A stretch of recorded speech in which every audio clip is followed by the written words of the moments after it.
Hi, Tom Trento, CEO of DefendTheBorder.org, and I have a special guest with me right now, dear friend on the border in El Paso, Texas, Victor Avila. Hi, how you doing, Victor?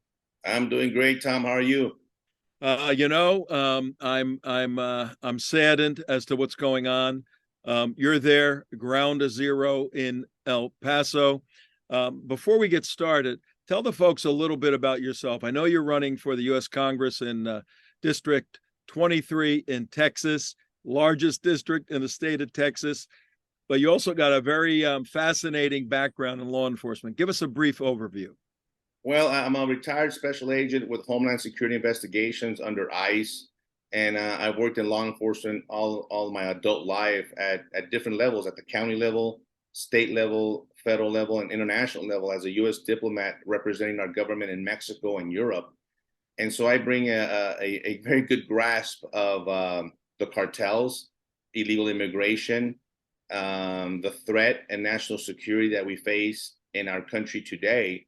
And so I've gotten to the point where, as you know, Tom, I talk about this with the America Project and my speaking engagements all over the country, trying to bring awareness. And a lot of things that I've been saying in the last few years, unfortunately, are coming to fruition today. Not because I want to say that I told you so, but it's because we knew it was going to happen.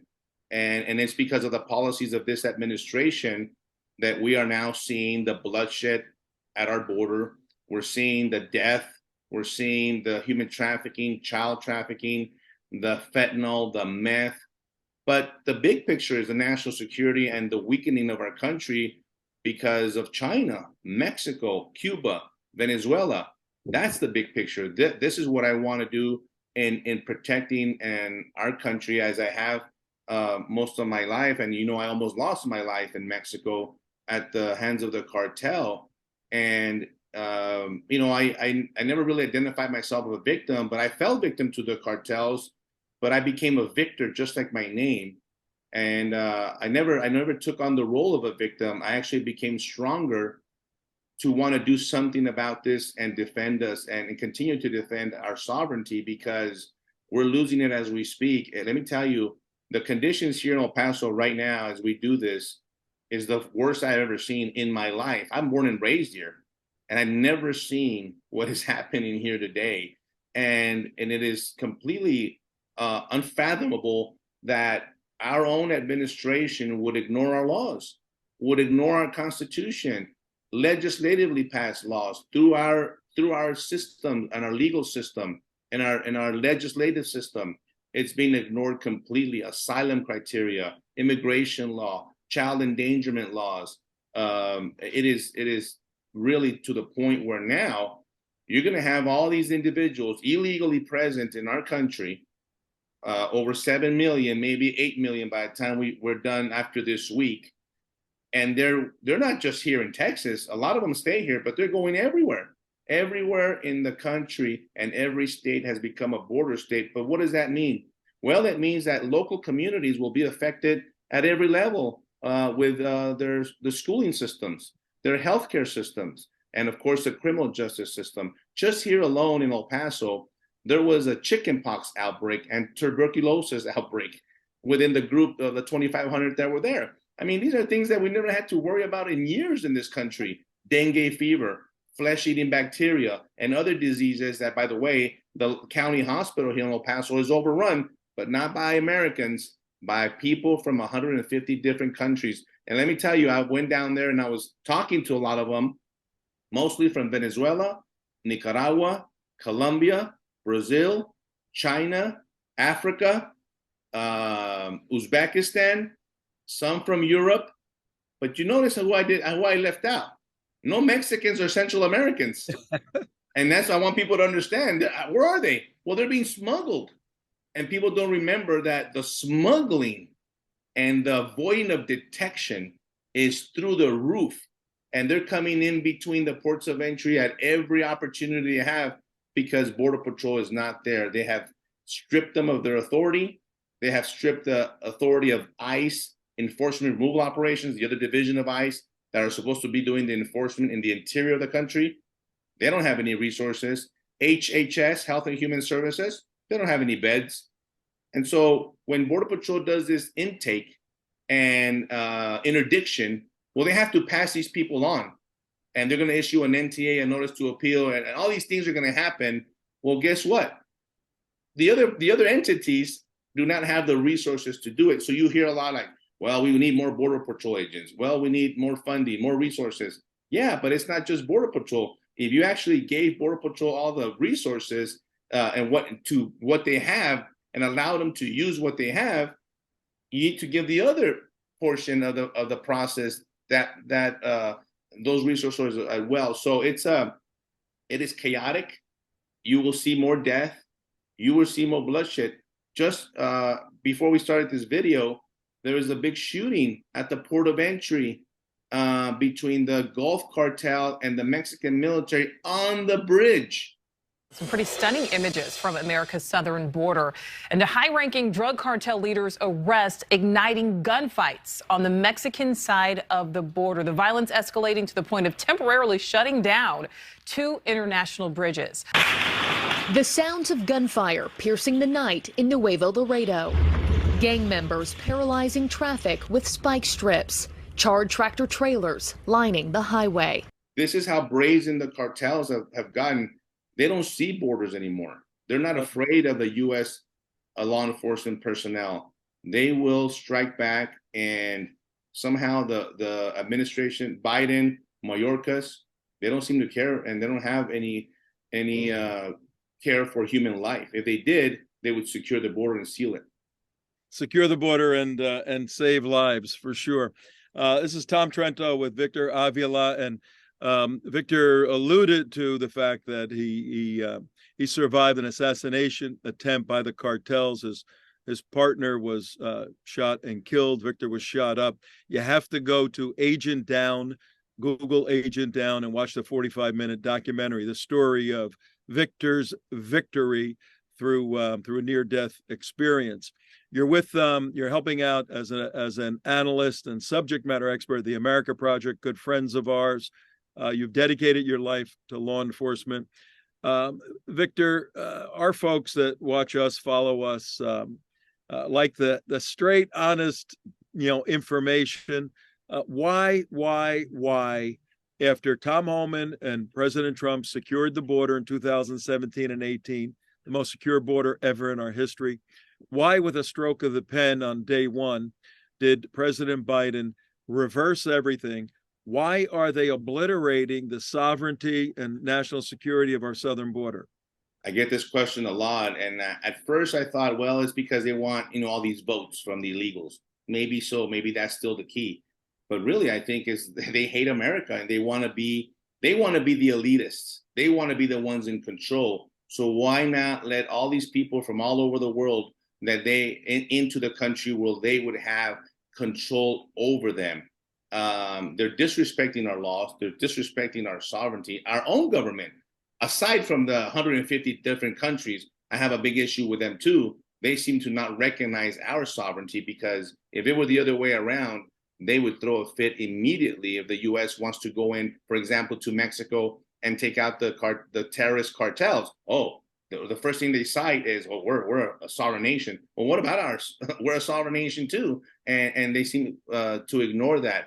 But I think it's purposeful. This is purposeful by this administration.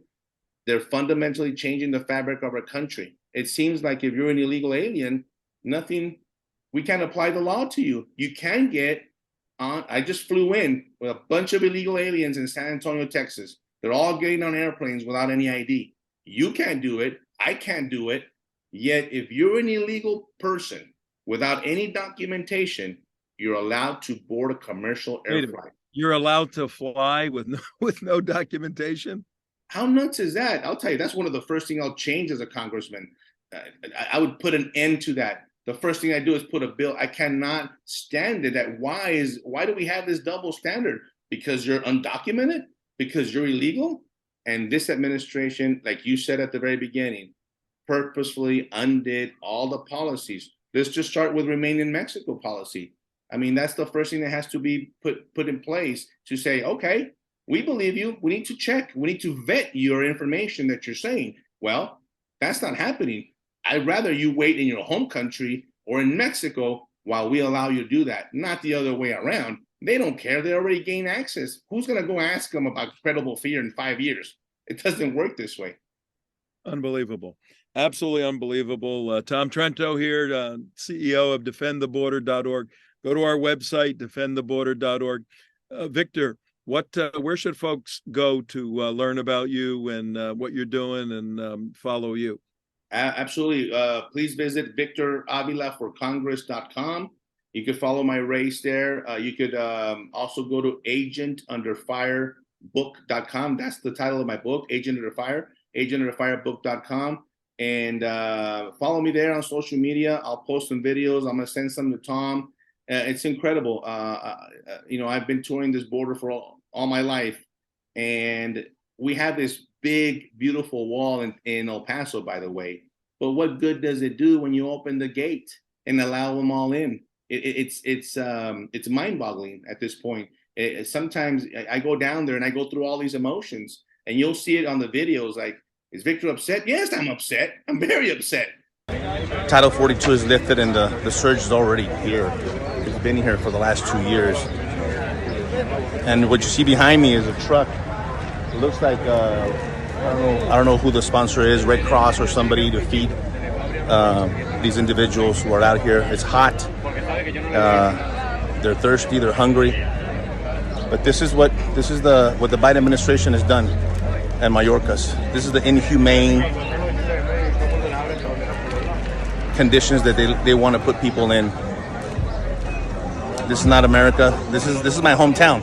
This is El Paso, Texas. This is where I was born and raised, and I don't recognize my own country and my own city. This is insane.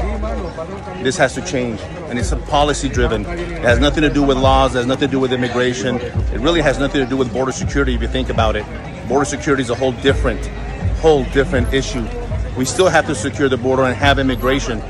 We could do both, but this is what's happening is unreal. It's unreal.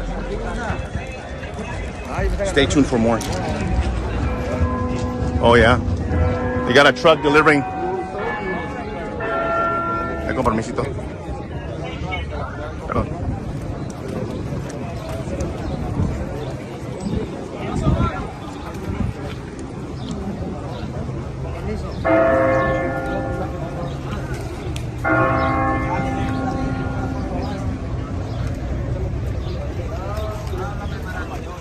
Oh, I didn't tell you, the group that were there around the church, they're partying all night. They're using dope. They're smoking weed. They're using meth, prostitution, loud music. And this is in downtown El Paso. This is downtown El Paso. And you took a tour through there. What did you see when you were walking through there? Oh, it smelled of urine and feces. They gave them porta potties, but they're laying literally in the alleys and on the streets, on the sidewalk. They stripped the electrical wires off of some buildings, and what they call it when you jack a car, or what they do, they manipulated the electrical system so they could charge their cell phones. I mean, crazy. But this is a very elderly community and poor community where they're at.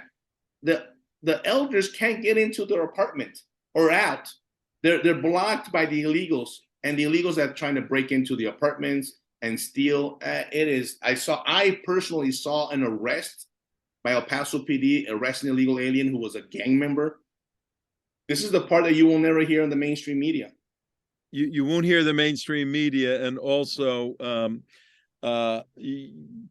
sadly, people in non-border states. We're in Florida here. We're a border state. We have 1,300 miles of ocean border, and we've had double the number of illegals come in, over 33,000 in 1 year since President Biden took over and opened everything up. Couple of points as we close. We're having this interview just a few hours before Title 42 ends. What do you anticipate happening on the border? And then what are the consequences for people in all the states? What's going to change is the processing that the Border Patrol does. It's really not going to change catch and release. They're not changing that. That is still in effect. People are going to be allowed. The majority are going to be allowed. But I'm going to tell you what you're going to hear in the news in the next couple of days. We deported 500 people back to Guatemala. We deported 1,000 people back to Haiti or whatever. That's what you're going to hear, because they are going to do a little bit of that. And they are going to send people back under voluntary return, expedited removal. There's all these different paths that Border Patrol can use. By the way, Title 8, you've heard about Title 8. Title 8 is the law. I used to use a Title 8 to prosecute these guys and arrest them for that. Some people will be prosecuted. But here's the key. Of the 1,000 or 2,000 that they do this with, there's going to be 900,000 that they let in.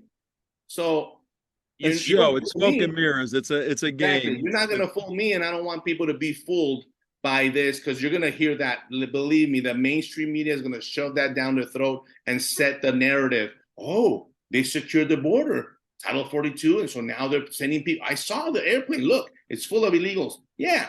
But the majority of them, they allowed them in. And so that's what's going to happen. The big difference here, Tom, is the sheer numbers. Just where I'm at on the other side of El Paso in Juarez, Mexico, there's about 40 to 50,000 waiting right now, as you and I speak, to come in. Brownsville, Texas, it's about 200,000. And we're talking the border, remember, from California to Brownsville. Arizona, the same thing. And so they're saying 700,000 to 1 million people are making their way over here. And that is frightening. That's very frightening, because Border Patrol just does not, no one, I don't care what agency, has the capabilities to handle those type of numbers at one time. Unbelievable. All right, well, Victor, we're going to be following you, staying with you.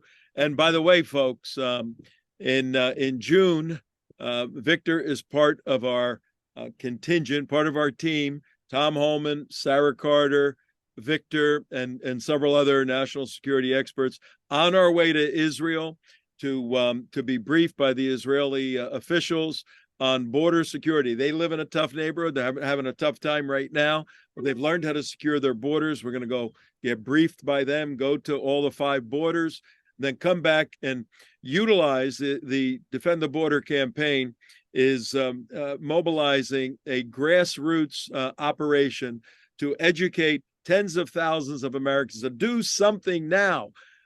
Let's conclude with some of your thoughts. I know you're running against a Republican opponent who's just wonderful on the border. Strong border guy, right? He's a strong border guy. That's a joke. But what are some things people can do, and what is your optimistic vision for America? Well, what I ask people to do is they ask me all the time, what can I do? What can I do? They think that they have to call the White House. I said, no, you need to get involved at the community level, at your local level. How about you contact your representative, whether it's a city council, a county commissioner, or your parish, whatever they call it in your state. Do you know their name? Do you have their contact information? You should, because remember, they work for you, and you should hold them accountable, your school board members, and the decisions that they're making that affect your kids. This is how you make a difference. And you start talking to your community, your neighbors, your family, and start waking them up. We're all busy. I understand we have life and soccer practice and bills to pay, but we live in this country and we have a responsibility to pay attention, and at least being aware right there alone it's a step in the right direction. And another way you can help is by helping these type of causes, defend the border and save lives. Help us to bring you the information. Yes, we take the donations. Yes, I need money to run for Congress. That's the way it works. But that's how you can support us as well. That's one of the biggest ways. I'm getting a lot of support from outside of the state of Texas, because people know that whatever we do down here in this ground zero district, it's going to affect them in Florida. It's going to affect them in Connecticut. And so they're like, we're helping you out, Victor. We're helping you out. And so that's how you can help us. And we appreciate that, because that's how we function. That's how we go to these trips, and to be able to come back and share that information, that intel, to make us stronger. Beautiful. All right, Victor, you survived an assassination attempt and you were shot up. You got to go watch, folks. Agent Down. Google that 45-minute documentary. Amazing. And God preserved your life for this work. You're on borrowed time, and you're making the most of it. We're honored and satisfied to be your friend. We're praying for you on the border. We'll catch up with you in a few days, and we'll look back as to what happened. And then we'll just see you in about a month together in Jerusalem. Your first trip to Israel, right? I'm so excited to be there. You don't know how excited I am as a Christian, as a law enforcement. All my world is coming together here, and I'll tell you this: I want to learn. I might owe people Victory the Border Security Expert. I'm always open for learning. I always learn. I will learn from the people. I learn from other experts. I'm always learning, and I will always take that information. I can't wait. I really appreciate the opportunity, Tom. Thank you for this interview. Great interview, by the way. Glad to help, and we're on the same team, one fight. You take care. God bless you. Stay safe, and we'll catch up with you soon, Victor Avila. Sounds good. Thank you. Bye-bye.